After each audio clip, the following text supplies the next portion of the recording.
નવસારી મહાનગરપાલિકાની ચૂંટણીને લઈ વધુ એક મહત્વપૂર્ણ વાત સામે આવી છે। વોર્ડ નંબર 5 ના કોંગ્રેસ ઉમેદવાર હર્ષિતાબેન અનિલભાઈ હળપતિએ તેમના હરીફ ઉમેદવાર સંગીતાબેન હસમુખભાઈ રાઠોડ વિરુદ્ધ સત્તાવાર અરજી કરી છે।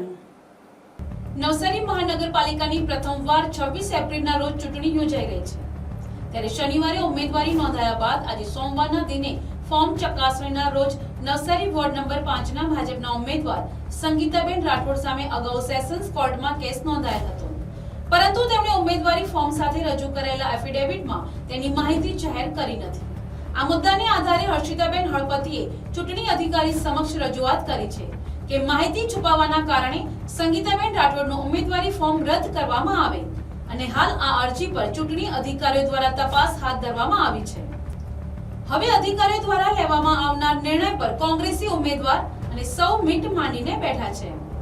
ફોર્મ 23 ની અંદર કલમ 6 માં ચૂંટણી પંચ પોતે પૂછે છે કે દોષ મુક્ત થયા હોય તે કેસની વિગત આપો। ભાજપના ઉમેદવારે એ ફોર્મની અંદર એ માહિતી ન આપી।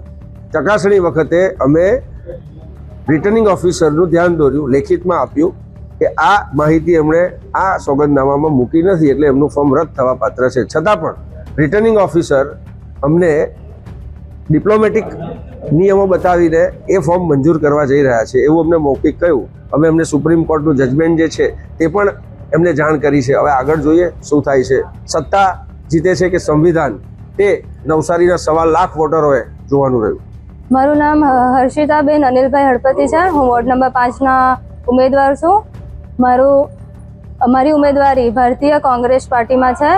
મારા જે હરીફ છે જેમનું નામ સંગીતાબેન હસમુખભાઈ રાઠોડ છે, જેમના પર સેશન કેસ થયેલો હતો અને જેની નોંધ એમણે એફિડેવિટમાં કરી નથી, તે બદલ એમની જે ફોર્મ છે તે રદ થાય એવી અમે અરજી આપી છે।